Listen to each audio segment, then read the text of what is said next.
నమస్తే, welcome to reflection. నేను మీ Amogh Deshapati. Reflection monetisation పోయింది అండ్ ఇంకో స్ట్రైక్ కూడా పడ్డదన్న విషయం మీకు తెలిసిందే. అందుకోసం అని చెప్పేసి మనం రిఫ్లెక్షన్ న్యూస్ క్రియేట్ చేసాం. At the same time reflection pro అని ఈ రెండు ఛానల్స్ కూడా క్రియేట్ చేయడం జరిగింది. రిఫ్లెక్షన్ న్యూస్లో ఆల్రెడీ రెగ్యులర్గా కంటెంట్ వస్తుంది అండ్ రిఫ్లెక్షన్ ప్రోలో త్వరలో మీరు ఊహించినంత కంటెంట్ వస్తుంది. సో ఈ రెండు ఛానల్స్ని త్వరగా సబ్స్క్రైబ్ చేసుకోరు. ఎట్ ద సేమ్ టైం ఇప్పుడు చేయబోయే వీడియో మీకు నచ్చినట్టయితే లైక్ చేయరి, షేర్ చేయరి, సబ్స్క్రైబ్ చేయరి, కామెంట్ రూపంలో మీ యొక్క అభిప్రాయాలు తెలియజేయండి. At the same time monetisation లేదు కాబట్టి ఆర్థికంగా కూడా మీ సహకారం నాకు చాలా అవసరం. మీరు పంపే రూపాయి కూడా నాకు చాలా పెద్దది. హూ ఇస్ పీకే?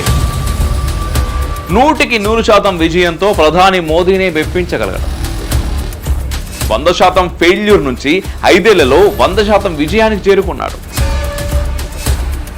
దీని వెనుక చెగువేరా వద్ద మొదలై ఛత్రపతి దాకా సాగిన అనితర సాధ్యమైన ప్రస్థానం ఉంది.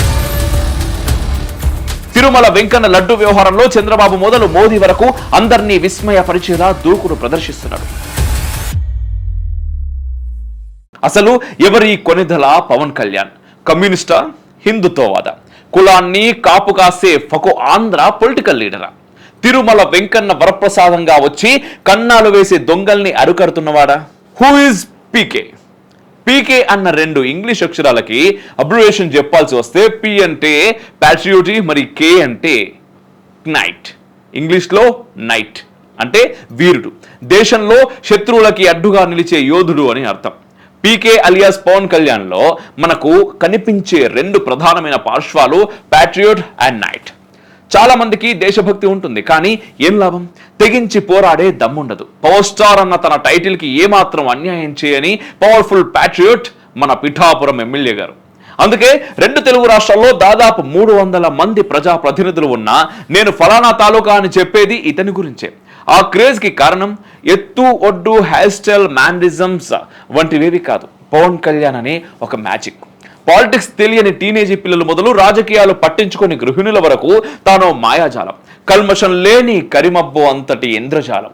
అయితే మనం ఇంతకు ముందే చెప్పుకున్నట్టు పవన్ నడిచొచ్చిన బాట రహదారి కాదు, సహారా ఎడారి.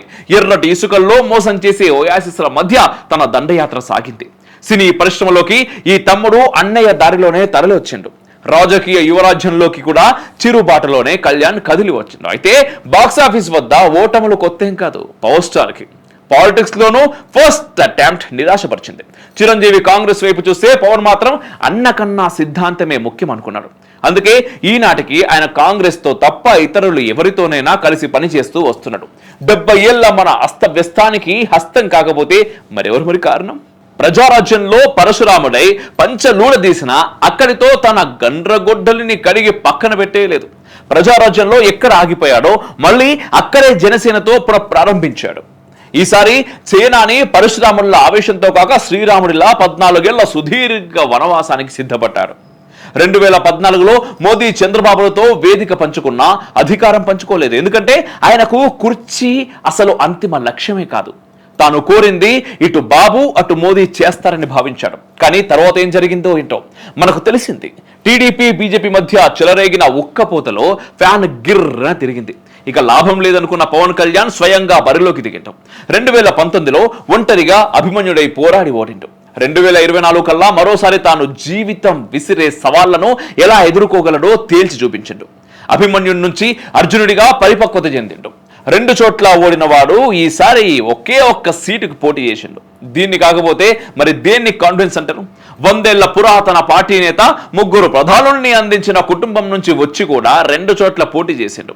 అలాంటి పిరికి జాతీయ నేతలతో పోలిస్తే ఏపీని ఊపేసిన పవన్ కేవలం పిఠాపురం నుంచి పోటీ చేయడం ఆత్మవిశ్వాసం కాక అతి విశ్వాసం ఎలా అవుతుంది? జనసేనాని ఈసారి గెలుస్తాడని చాలా మంది అనుకున్నారు. ఓడుతాడని కూడా కొందరు కలలుగన్నారు.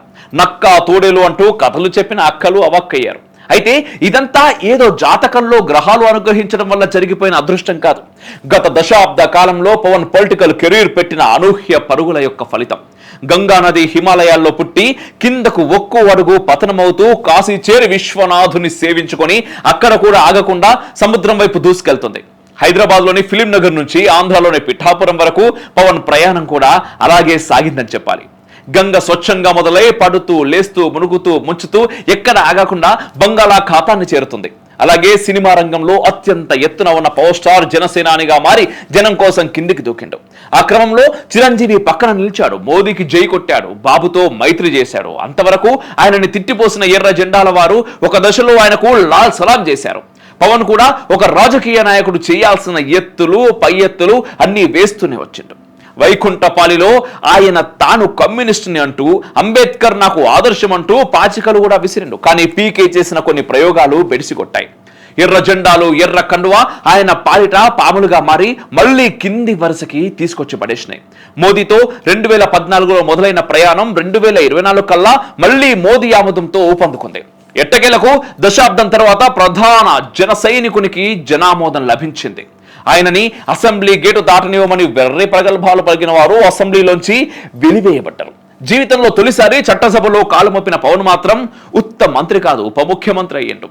పదవిలోకి వచ్చాక పెదవి తీరు మారుతుందని అంచనాలు వేసిన వారికి షాక్ ఇస్తూ డిప్యూటీ సీఎం డిప్పలు పగిలిపోయేలా కామెంట్స్ చేస్తూ వస్తున్నాడు. ముఖ్యంగా తిరుమల వెంకన్న లడ్డు వ్యవహారంలో చంద్రబాబు మొదలు మోదీ వరకు అందరినీ విస్మయపరిచేలా దూకుడు ప్రదర్శిస్తున్నాడు.